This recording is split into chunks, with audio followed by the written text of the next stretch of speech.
Across several pieces of Left 4 Dead media, we are able to piece together a rough timeline of events, beginning far before the infection starts. One thing to preface this video, in order for Left 4 Dead's timeline to work properly, one comment will have to be altered. At the beginning of Left 4 Dead 1's intro, it says that it is 2 weeks after first infection. For the purpose of this video, we will instead treat this to mean 2 weeks after the first transformation into a zombie.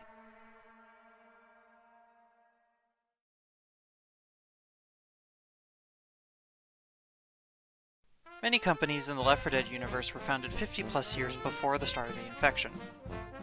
They can be found throughout Pennsylvania and the southern United States. The United States would be embroiled in the Vietnam War from the 1950s into the 1970s. One William Overbeck was originally a soldier in the US Army during the conflict. Specifically, he was in the 1st Special Forces Group. He did 2 tours, accruing several medals and taking shrapnel to the knee in the process. He'd be honorably discharged from the Army and go on to work several dead-end jobs. Coach was born in 1965, Nick in 1974, Rochelle in 1980, and Ellis in 1986. At the same time, Jimmy Gibbs Jr., a professional stock car racer, would win the Super Cup 4 times. His wins would be in 1977, 1981, 1984, and 1986. Anybody know who the race car guy is? That is Jimmy Gibbs Jr., the greatest driver ever to climb into a stock car. Jimmy Gibbs Jr. Man, Southerners make the weirdest people famous. That man is an American hero. I would take a bullet for that man. Amen. Coach was a defensive lineman in college. Bringing back any memories, Coach? You, a cheeseburger, romance in the air? Nick, I was on the football team. Coach did just fine. A knee injury would cut his sports career short. He managed to obtain his physical education degree and worked as a defensive coordinator coach at FHS, a high school in his native Savannah. He once went to the Boiled Peanut Festival in Rayford. City of Rayford. They used to have a boiled peanut festival here. Oh man, good memories. He also got quite a few tattoos. I got that one. Hell, I got most of these. Where? Shit, it's all south of the border. Please be the ankle, please be the ankle. Nick spent much of his life wandering from city to city, doing illegal gambling and barely staying out of jail. I used to steal these from cops back in high school. I'm not legally allowed to own a gun. Hope everybody's okay with that. He was also a bouncer for a club once. This brings back some good memories. You play ball, Nick? Nope. Bouncer at a club. Nick was also going to get married once, but it went quite unpleasantly. It's not easy to get blood out of a wedding dress. Don't ask me how I know that. The last time I saw this many crying women was at my wedding. Careful. I've seen a bride just like that before. Francis would join a biker club named the Hell's Legion. He'd get a tattoo commemorating several people. At one point, he would take a driver position at Hirsch, a delivery company in Pennsylvania. I drove for Hirsch once, till some guy laughed at my little brown shorts, and I beat him to death. Gee, my bedroom was painted like this when I was a kid. Baby blue. I think my dad wanted a boy. Rochelle was a low-level associate producer for a large television station in Cleveland, Ohio. She mostly acted as an assistant. Rochelle also knew a man named Jacob. Girl, you should have stayed with Jacob. She was a fan of the band Depeche Mode. Lewis once did an internship in Tokyo, picking up a bit of Japanese in the process. Whoa, how'd you do that? I interned in Tokyo. Bullshit. Say Bill's an idiot in Japanese. Francis, baka desu yo. He would receive a job as a junior systems analyst for his company's IT department in Philadelphia. He was, however, considering quitting. During his lunch breaks, he would go to the gun range. Guys at the office used to laugh at me when I hit the rifle range at lunch. Ain't so damn funny now, is it? Ellis was born and raised in Savannah. Hey, Nick, I used to have a suit just like yours. What, you? Really? Yep, when I had First Holy Communion in 2nd grade. He'd grow up to work as a mechanic in a local garage and visited his mother for Sunday dinners. Otherwise, though, he hung out with his friends. Jimmy Gibbs Jr. is the man. I mean, I don't know anybody like that, man. But there was this guy I knew. He raced dirt tracks, not stock cars, but open wheel cars, you know? And he was racing once. And a goat. One of his friends was Dave. Man, I love malls. I do. Once I was in this mall up in Atlanta, and these guys were dancing for like money and stuff. And my friend Dave and I was all like... However, he would frequently go and do all sorts of activities with Keith. Or at the very least, he would hear Keith's side of some events. Do you know what suck the heads means? Because I came down here with Keith once, and he didn't know. And, I mean, it ain't nothing bad. It's about eating. In 2007, he would even go see the Midnight Riders live in concert. Hey, the Midnight Riders. Never heard of them. They any good? Hell yes. I got all their albums. Even their new stuff that ain't no good. Best light show in the business, though. Yeah, I saw him in 07, front row center. Lost my eyebrows. Zoe's parents, Wade and Carolyn, were divorced. Her father was a police officer in the Delaware Valley. He took Zoe to the gun range several times. By 2009, with a scholarship in hand, Zoe was attending a university named Aldrich in the region, having selected a film program. She would live with her father in Philadelphia while she attended. For her first semester, she spent much of her time watching old horror movies. Her grades began to slip because of this, causing her to consider dropping out entirely. Oh, nice. A cabin in the middle of nowhere. I know how this movie ends. In 2009, Valve began a cross-brand promotion with several companies around the United States, all to advertise Team Fortress 2. One of these promotions was with the Choco Bite cereal. Each box of cereal contains a free 6-inch action figure with a total of 10 unique ones, all representing different characters from the game. The other one was with a fast food chain. This sandwich box features the Blue Pyro from Team Fortress 2.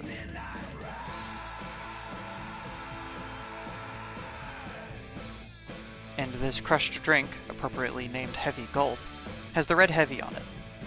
Lewis was a fan of Valve's games. Man, I feel like I'm Gordon Freeman.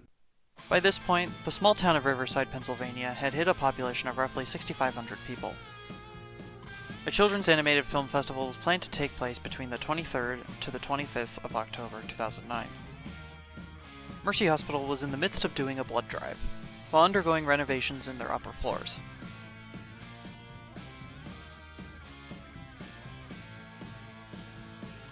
Several department stores, and Liberty Mall in Savannah, Georgia as a whole, were in the middle of various fall sales. The town of Rayford, Georgia was attempting to fundraise to help complete a historic Under the River tour, to open for hopefully about 2010 to 2011. Phase 2 coming in 2010? Shit, Phase 1 ain't done. Someone in New Orleans lost their tabby cat, Augie. The metal band, the Midnight Riders, had scheduled their No Salvation Fairgrounds tour across the southern United States, for the fall of 2009 as well. The tour began on September 1st in Harvest, Texas, and would have seen them in Oklahoma on the 11th and 17th, in Arkansas on the 18th and 21st, and Louisiana beginning on the 27th of September. Hey, the Midnight Riders. I used to love that band. Best pyrotechnics in the business. I'll back you up on that. Hell of a show.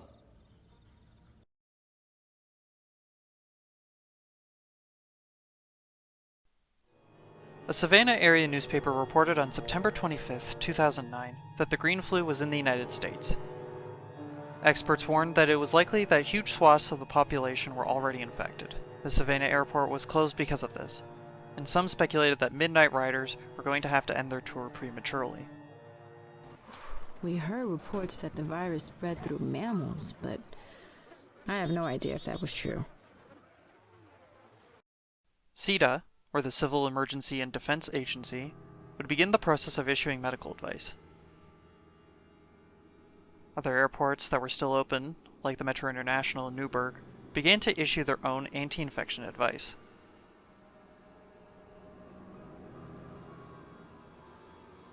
The green flu, however, was a highly contagious virus, and mutated rapidly, being infectious in so many forms that most health advice largely failed. Building-to-building quarantines were undertaken. Some examples of this can be seen in Fairfield, where a Simon Dairy building and an assortment of other buildings would be closed. Or in Newburgh, where the Harborview Hotel and an apartment building were closed. People trapped in these buildings would paint messages on roofs for help or for food.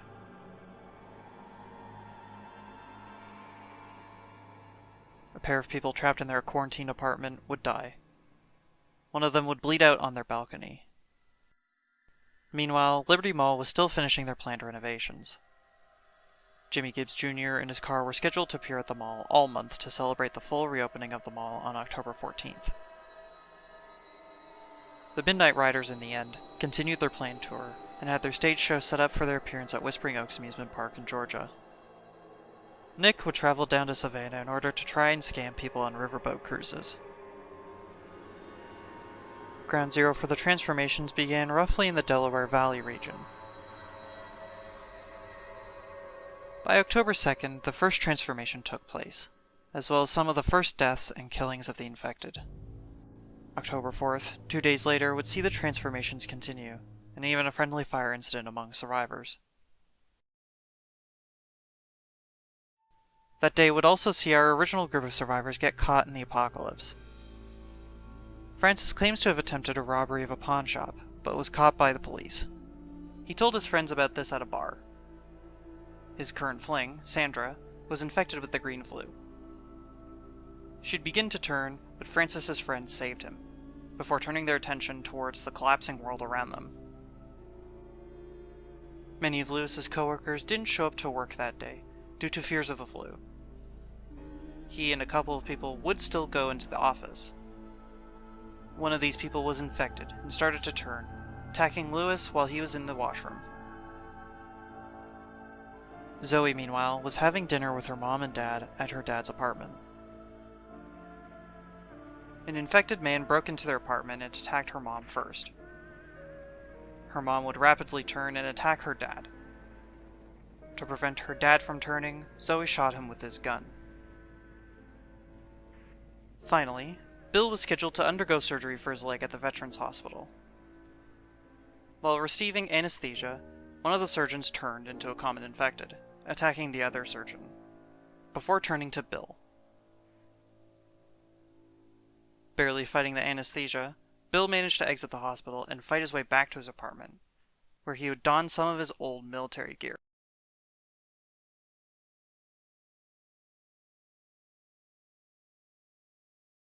The police, and eventually the military, were deployed as the infection spread out of Ground Zero. The US government would invoke the Public Security Act of 1968. This allowed the military to put in place all sorts of restrictions to civilian actions in areas they held. Safe zones were designated across the United States. One was established on the shores of Lake Erie, straddling the Ohio, Pennsylvania, New York borders. Another was the city of New Orleans in Louisiana. Evacuation sites were set up across the US for these zones. In western Pennsylvania, the city of Fairfield had evacuation sites at all sorts of locations.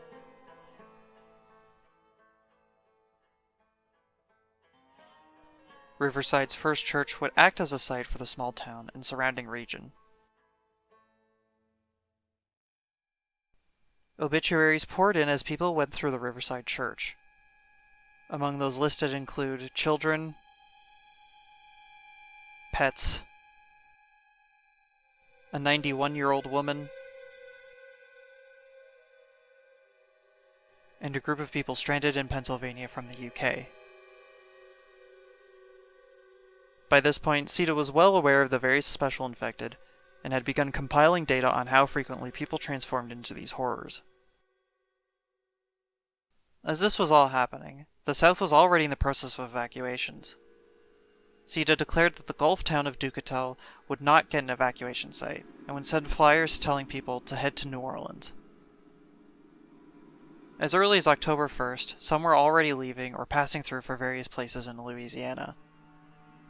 A majority of people wouldn't start to head that way until the 6th or 7th. One person headed for Baton Rouge, others went to Monroe, one person even went to Slidell.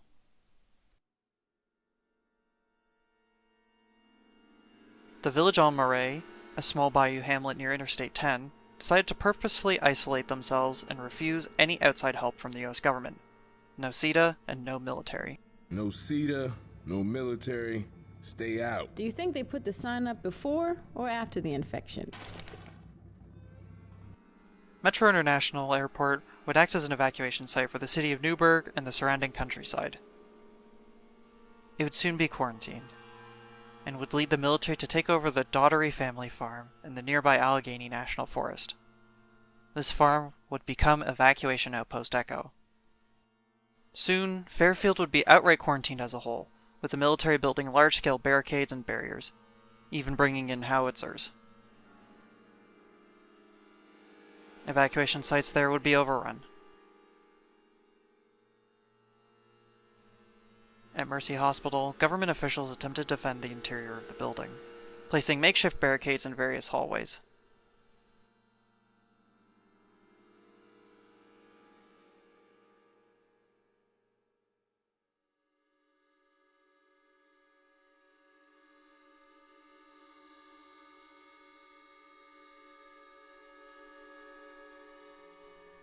They even set up a fortified position on the roof complete with an emplaced M134. The building would fall, as even the roof was overrun. A holdout also took place in an apartment, but they were overrun by a horde.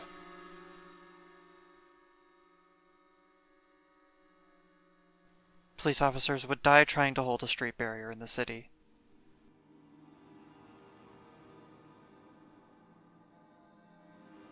Other police officers would fight infected in the subway.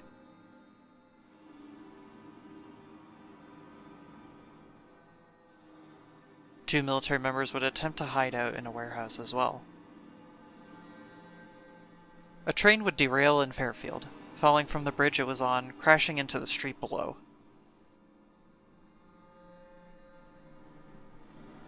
A group of people known as the Angels of Death carved a path through the infected in the city. With Fairfield gone, it left Riverside as a major holdout point for the military.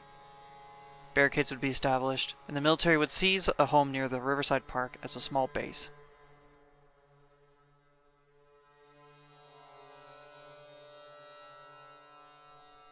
Survivors from Fairfield attempted to flee there any way they could.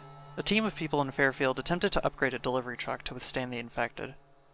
One member of this team, Peter, was out in the city, though they would unfortunately die before they could actually use the truck. Riverside 2 would fall.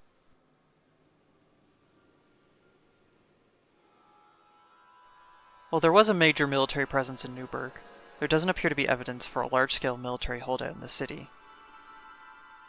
Instead, it was just outright bombed, catching the city on fire in the process. Planes at Metro International were bombed, and it appears others crash-landed or were shot down too. Soon, Evacuation Outpost Echo would be one of the last safe places in western Pennsylvania. In one incident along the path to Evacuation Outpost Echo, someone would use a lawnmower as a weapon. Holy shit. Outpost Echo itself would fall after taking in waves of people, the military personnel there being killed, with the map of the local region noting that everything had been overrun.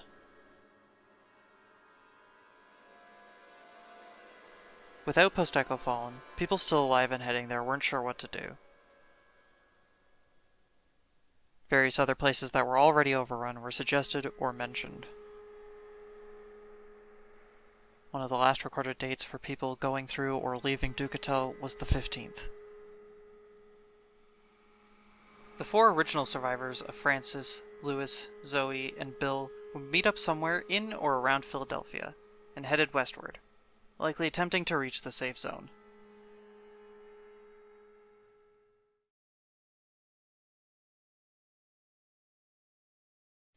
About 2 weeks after the first transformation on the second, the 4 survivors managed to walk out of Philadelphia and reached the city of Fairfield.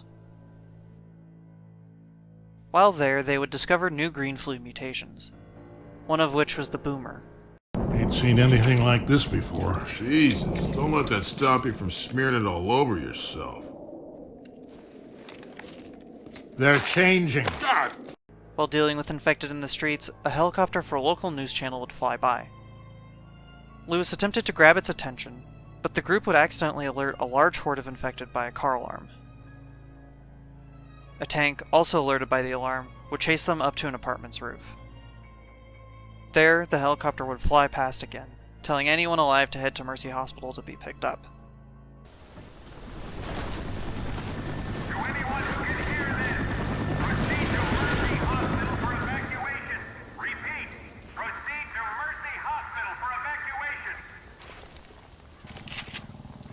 From there, they would make their way through Fairfield as best as they could to the hospital.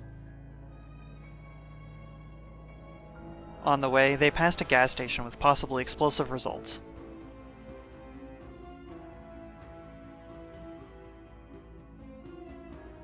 On Mercy Hospital's roof, they finally were able to be picked up by the pilot. The pilot would soon turn himself and attempt to attack the survivors, resulting in Zoe shooting the pilot. I still can't believe you shot the pilot. He turned into a zombie, Francis. He wasn't gonna land the thing. Well, I guess now we'll never know, will we? After the helicopter crashed, the original survivors would have to traverse through the rest of Fairfield. They even had to fire a howitzer to clear their path. We should check out that truck depot. Yeah, let's do it. Eventually, they would find the customized truck and use it to flee the city, heading towards Riverside. I got an idea. Let's steal that truck. Well, it's not going anywhere until we power up the generator. Around the area of the Riverside Tunnel, they would end up having to abandon the truck, likely due to all the debris on the road and down bridges. This meant the final leg of the journey into the town, through the woods, would be on foot. I heard reports that Riverside held out. Unless anyone has a better plan, I say we head there. Sounds good to me. Let's head to Riverside. Around this time, another survivor in the Riverside church would allow someone to enter his safe house. This person was infected, biting the church survivor. Better safe than sorry. I can't believe you bit me. I never should have let him in. I trusted you. You said you were immune? You said you were immune. It's been an hour. It's been an hour. They must be immune. That's right. Must be immune. No, I have to be immune. About an hour later, the original 4 had finally made it into Riverside. They would encounter the infected survivor in the local church. No one gets in here until I know you're immune. Son, we're immune, we're tired, and there's infected in the damn woods. Now cut out the shit and let us in. No! Ding dong! Ding dong! Dinner served! Come and get! If we live through this, I'm gonna freaking kill that guy. By this point, it was either October 17th or just after.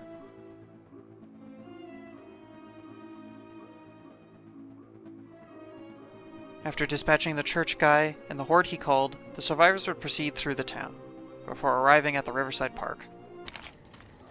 We can get to the river through here. I hate the water. There, they would get into contact with John and Amanda Slater over radio.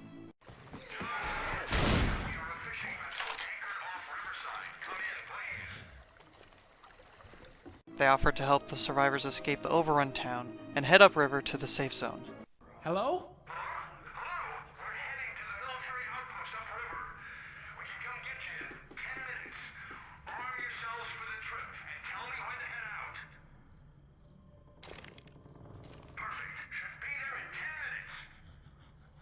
The couple would end up betraying the survivors and kick them off their boat, just across the river in Newburgh. While in Newburgh, they would see a still functioning C-130 fly past. Realizing it might be a way out, they would head to the city's airport amidst the wreckage and ruin of the military's bombing campaign. That plane's headed for the airport, and the airport ain't far from here. Nobody's got a better idea. I say we head for the airport, too. Upon reaching the airport, a second plane would crash into the tarmac.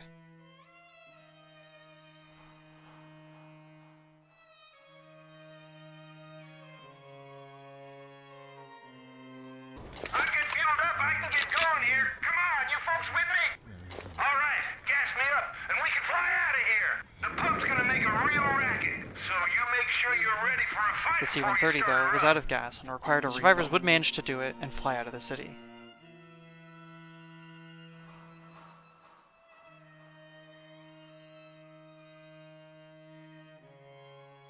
However, the C-130 would also crash. Having walked into the Allegheny National Forest, the four would camp for a spell before attempting to find the military. Last thing I heard, there's some kind of military outpost not far from here, up along the train tracks. Yeah, I heard that too. We just need to find the train tracks and then follow them. Yeah, let's do it. Following the local train tracks would see the survivors reach the Doherty family farm, Outpost Echo. The honest-to-God military. Shit, never thought I'd go looking for the military. By this point, this northeast safe zone was referring to itself as the American Safe Zone. This is an emergency broadcast from the American Safety Zone. Double my Please respond. As the survivors were approaching the farmhouse, one Lieutenant Mora at Millhaven would openly realize that the government had largely abandoned the Millhaven facility, having last contacted them 6 days prior. He also began to openly question Major Everly's wisdom of maintaining the military presence at Millhaven, and of keeping any carriers alive. Millhaven also hadn't heard from any survivors for 10 days by this point. That is, until a group of 4 called them from Outpost Echo. Hello? Holy shit. Hey, Captain, someone actually responded. We read you loud and clear, survivors. We are prepping an extraction team. Prepare yourselves and radio back when you're ready. We're ready, soldier. Read you loud and clear. Get ready. We're on our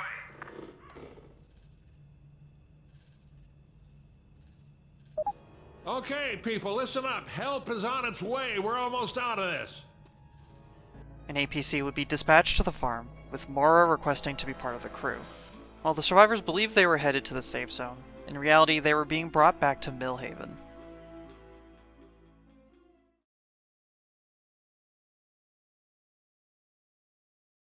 Upon arriving at Millhaven, Francis attempted to goad some of the soldiers, resulting in him being knocked out.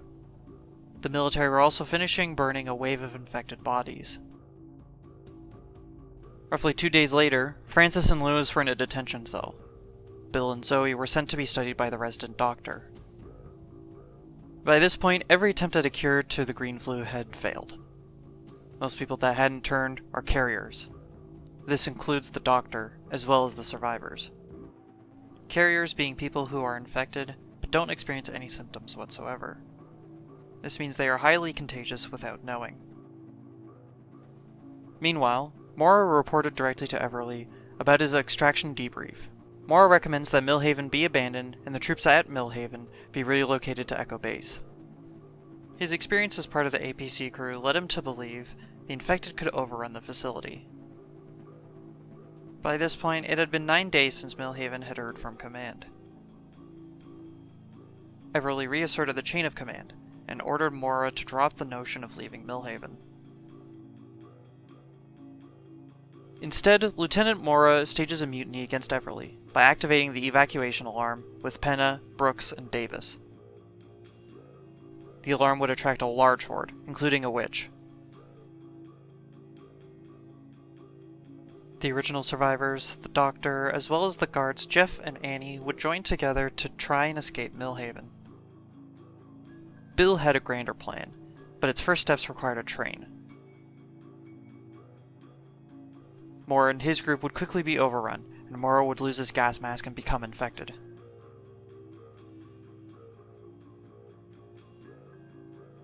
Everly would be killed in the chaos by a tank when it ripped his UH-60 out of the air. The survivors would quickly kill this tank and find the train they wanted. The guards would attempt to join in on the defense of the base. The doctor didn't board the train in time, leading to his death, as Bill sped the train out of the base, much to Zoe's resentment. Zoe, I know you're mad at me. I really don't want to hear it. Zoe, listen. The four of us are all that matters now. Bill, I'm not ready to give up on everything yet.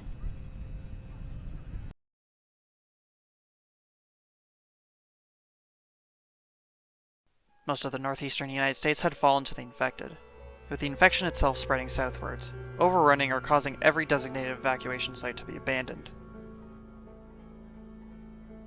The new plan was to funnel any survivors, carriers or otherwise, to New Orleans or West Palm Beach and bring them to safety out at sea.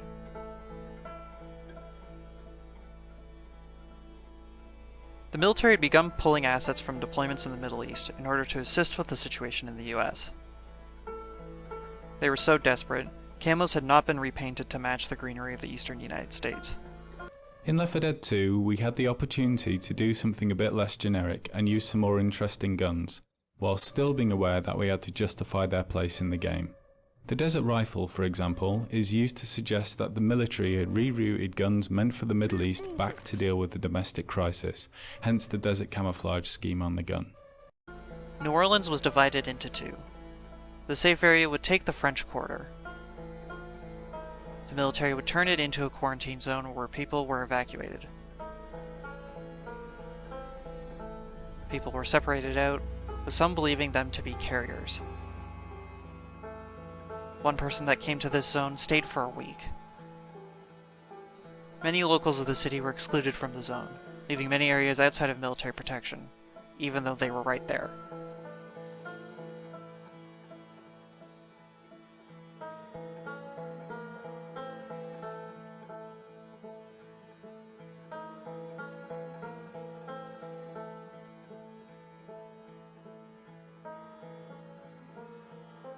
Over the course of days, the Deep South would be hit by the infected. The military had supposedly set up defenses in Atlanta, while CETA's final evacuations were taking place in Savannah.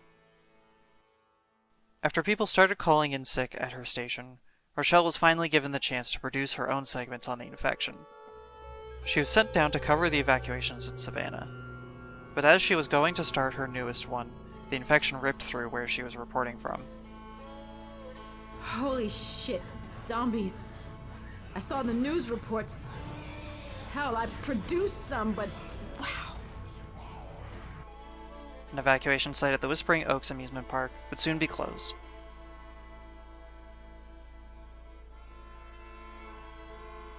And Florida would be quickly overrun, forcing anyone alive to New Orleans only.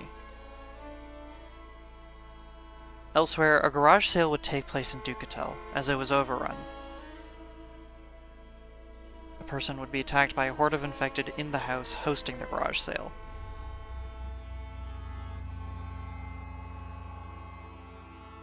A different person would kill a small mob of infected, but would pass away in a house's bathroom.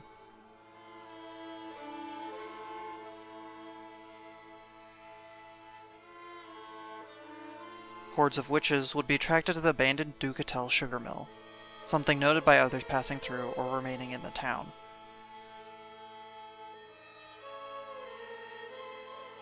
An airliner would crash in the swamps. I guess walking isn't so bad.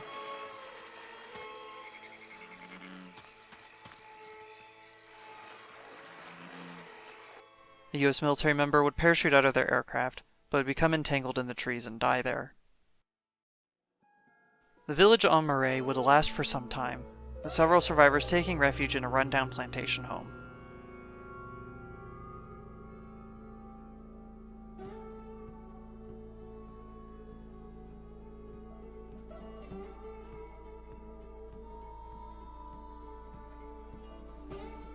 They claim to have lasted longer there against the infected than the Shreveport-Bossier area.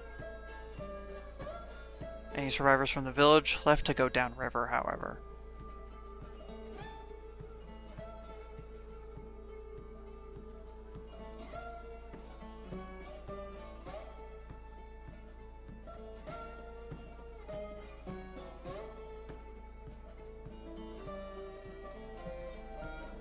couple of people attempted to stay at the Whispering Oaks Motel. One of them had barricaded and lived in one of the corner rooms, but were killed by a horde of infected through a broken wall.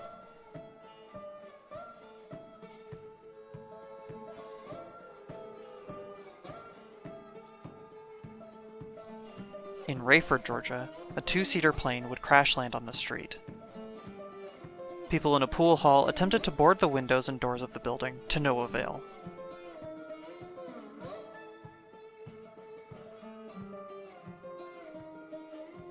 The wedding was taking place as Rayford was overrun. The bride and the guests were all infected. The bride would become a witch.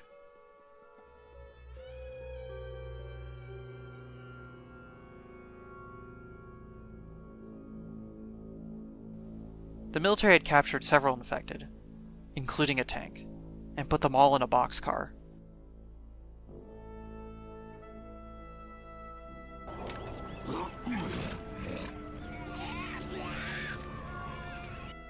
The train this boxcar was a part of would be destroyed.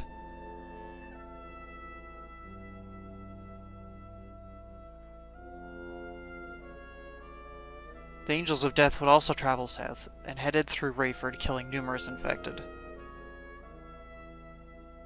Survivors Mark, Allison, and a third unnamed person had managed to acquire a sailboat and moved it significantly downriver towards the Atlantic. However, a vertical lift bridge was too low, preventing them from fleeing. One of these people stayed behind on the boat while someone else went to try and raise the bridge. The person left behind would be attacked and killed.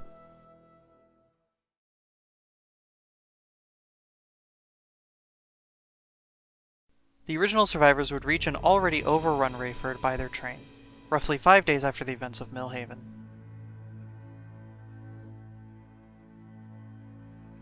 The final parts of Bill's plan were to find a sailboat and to head further south to the Florida Keys, and to live away from the infection. Hey Bill, look, there's a boat. Oh, hell! There's boats everywhere! Nope, gotta be a sailboat. Why's that?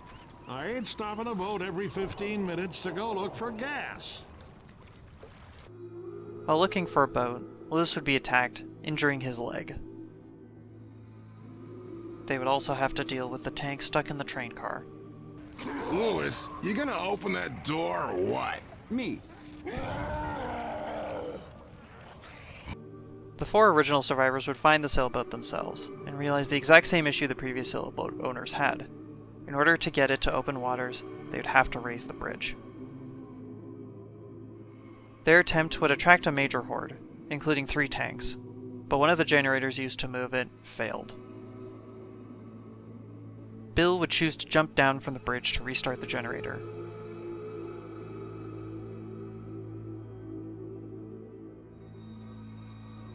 Although he succeeded, he'd be hit by one of the tanks into a turbine room. In his dying moments, the tanks would swarm him as he lit one last cigarette. My job's done. Let's see what you got, you big dumb sons of bitches! The remaining 3 would become determined to see Bill's plan through, unwilling to let his sacrifice be in vain. Their first action was to wait up on the bridge for the horde they summoned to dissipate. Atlanta was already overrun by this point, according to Rochelle. I heard Atlanta already fell. Reports were really fragmented. CEDA never told anyone it was this bad. In Savannah, evacuation stations at the Vanna Hotel and Liberty Mall were completed, or abandoned pretty rapidly, even as 4 new survivors were ascending the stairs of the Vanna.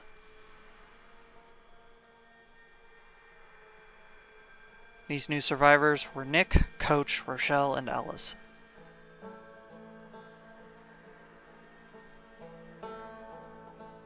The new team concocted a plan, hoping the Liberty Mall site was still active, and possibly to get guns at a nearby store.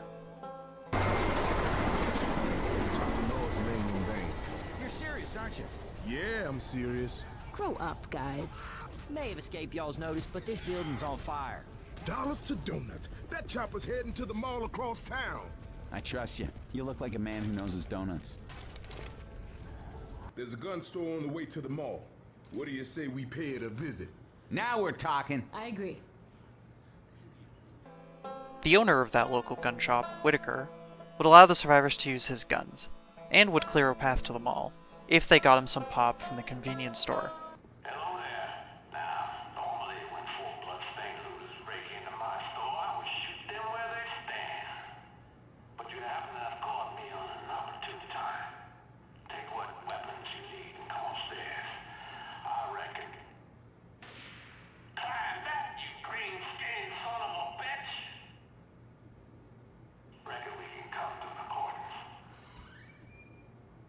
I'll be blunt. I need the code, and I won't let you through the barricade until I get it. Now go. Finally, something that makes sense to me. A man and his snacks. We'll hook you up. Just don't forget to take care of us. I don't believe this guy. Nick, don't give me that look. Cola and nuts might be this man's last meal. We can't deny him that. We get him his snacks, he helps us. I'm good with it. Now, I have the nuts. I just need the cola. So the matter on the table is, do you four have the nuts to get me this cola? Although they completed the transaction, Thank you for that. Now turn around. Don't let me see a tanker explode. Barriers down. Let's get out of here. they would discover that the mall was abandoned. With no one there, they decided to use Jimmy Gibbs Jr.'s stock car to escape the city and head to New Orleans. Okay, so the evac station's abandoned, and we're at the center of a zombie-filled building. On the bright side, we're all probably gonna die. CETA's not gonna save us. Any ideas? I got an idea. You know them posters we've been seeing? Get your picture taken with Jimmy Gibbs' stock car? That means it's here. We just need to appropriate it, and we got ourselves an escape vehicle. Well, it's a plan. I don't know if it's a good plan, but it is a plan. Alright, I'm betting the gas tanks will probably be empty.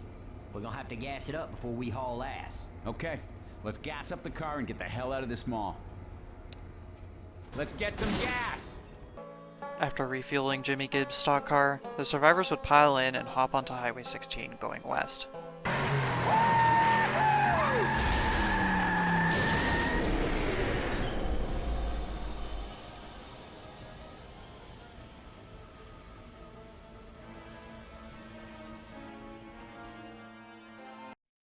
Over the next day or so, they would head west and eventually enter the city of Rayford. They found the original survivors stuck on the bridge. Hey, nice ride. Yeah, thanks. Hey man, any chance you lower that bridge for us? No, Oh, come on, no man. way. Can't. Generator's out. At the same time, an unknown group, possibly the riders themselves, had control of the Midnight Riders tour bus, passing straight through Rayford. Making their way through the city, they reached the other side of the river. Hey, you made it. Where are you headed? We heard New Orleans was the last holdout. Now I just figured we go there. Hey, you folks want to come with us? Nah, good luck with that. We've had enough of the military. Let's get you on your way. Head down and fill up the generator, and we'll cover you from up here. Sounds good. Thanks, man. And reactivated the generators, lowering the bridge to allow the new survivors to continue west. Bye, Ellis. You're gonna make it to New Orleans. I know you will. Go, Ellis. Go!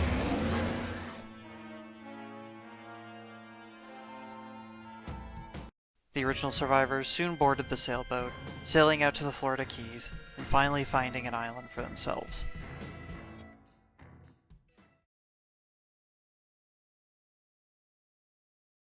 Meanwhile, in New Orleans, the situation was deteriorating fast. With the infected near, the military began openly shooting civilians.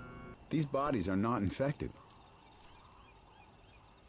Restricted area. Photography prohibited. What in the hell's a picture gonna do? Jesus, these are people. They were shooting people. I told you I had a bad feeling about this. How does being so right feel, Nick? Not good. The non-quarantined areas would begin to get more and more infected activity. Impromptu barricades were erected in streets and in homes. Holdouts by numerous people took place.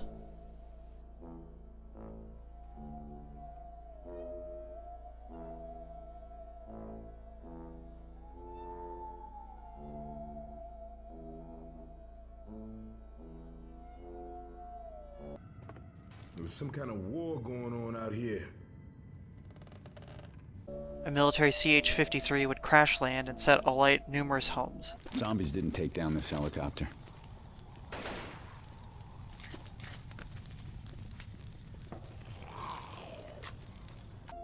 People in several vehicles would run over others.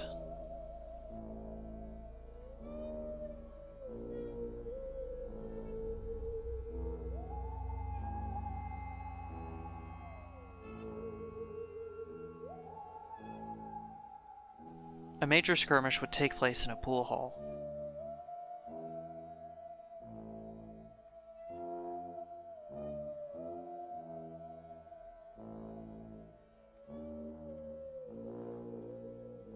The new survivors would run into major traffic on Highway 16 and were forced to abandon the car. Sorry, folks. This car is capable of miracles, but it can't drive over 20 miles of parked cars. I think we're walking. I guess we walk.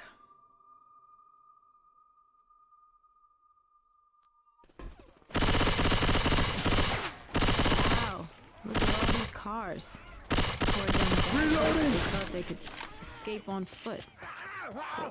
That's what we're doing.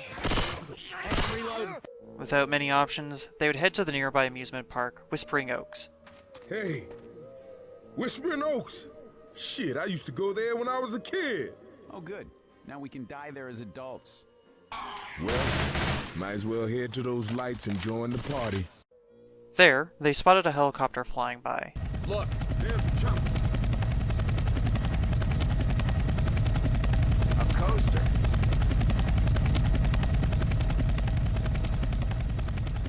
They decided they would use the stage show set up for the Midnight Riders to hopefully signal the helicopter to help them.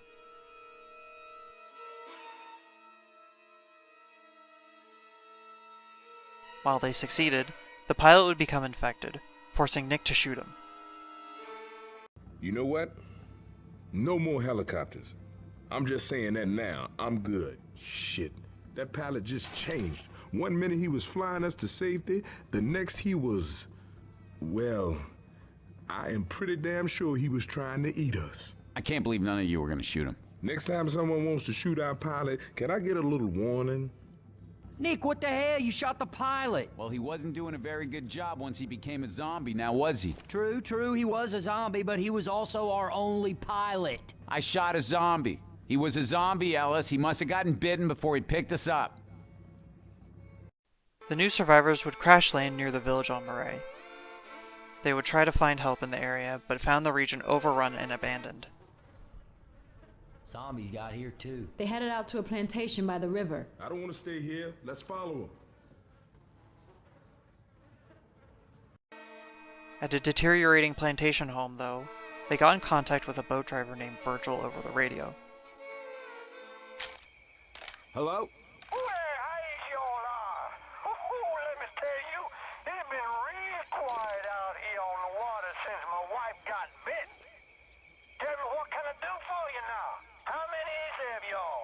Four of us.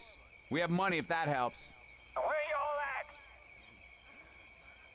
at? At a plantation with a big gate. Alright, now stay right where you is. I'll come for you. We'll be here. Who'd pick them up at a nearby river. While out on the water, the boat was beginning to run out of gas. Virgil requested that the survivors go to a gas station, choosing to stop at the town of Ducatel. Nick forgot to bring the bag of guns from the boat, meaning the survivors had to scavenge local weapons and improvise a signal to Virgil. Oh, no, I don't get off the boat. Y'all are gonna have to get the gasoline and get back here. Signal me when you get the gasoline. We'll signal him when we get back. What are we supposed to signal him with? Oh, there's flares in the gun bag. What gun bag? Oh, fuck. Tell me we didn't forget the guns. Me? Who died and made me gun monitor? Pretty much everybody. Great. We are Look screwed. here. The gas station's right across the street. We could have already been there and back by now. Come on. At the same time, a hurricane was brewing out in the Gulf. The first gas station was out, forcing the survivors to head to a station further inland. I'm out of gas. You're out of gas. They're out of gas.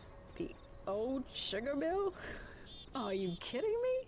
Let's just get this done and head back. As they were making their way back with the gas, the hurricane made landfall, flooding much of the town.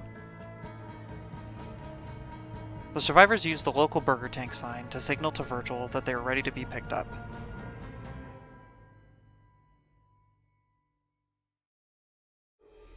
With the survivors safely on board, and a tank of gas, Virgil would be able to reach New Orleans.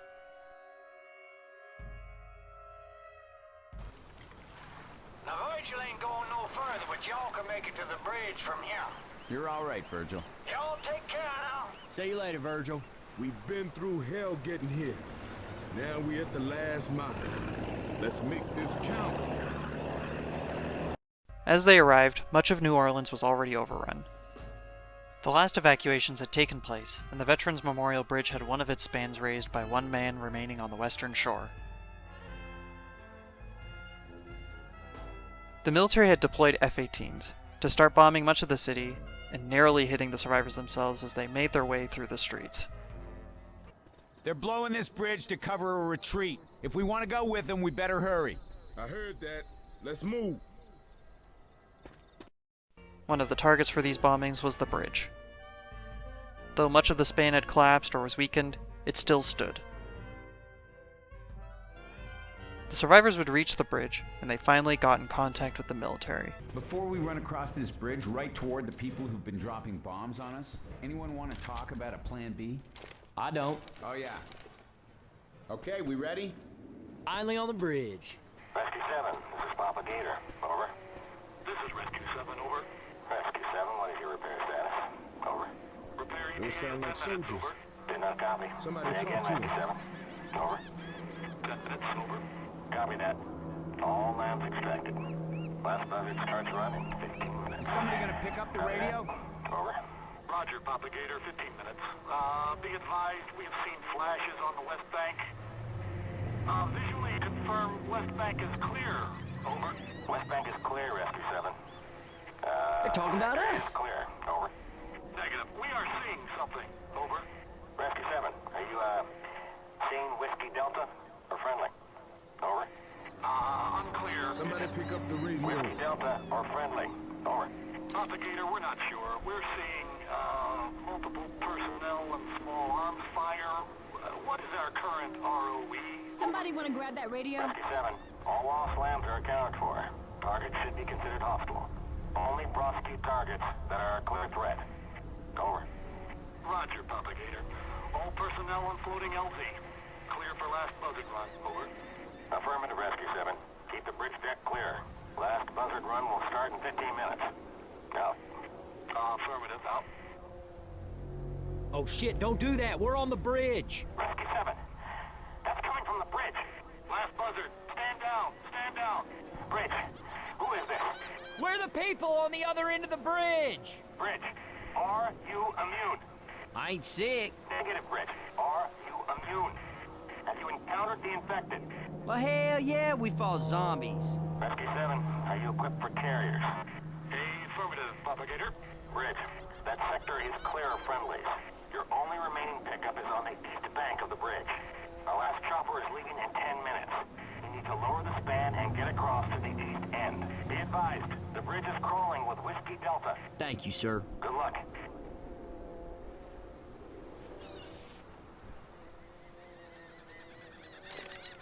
All right, I'm hitting it. On the other side of the bridge, at the Louisiana Naval Shipyard, was one of the last military helicopters in the city. All the survivors had to do was lower the bridge and get across. By the skin of their teeth, the new survivors managed to board the helicopter, finally entering the hands of the government as the military launched a final bombing run that fully broke the main span of the bridge. We're taking off! Propaganda affirmative. Visual inspection in 5. Propagator, roger out.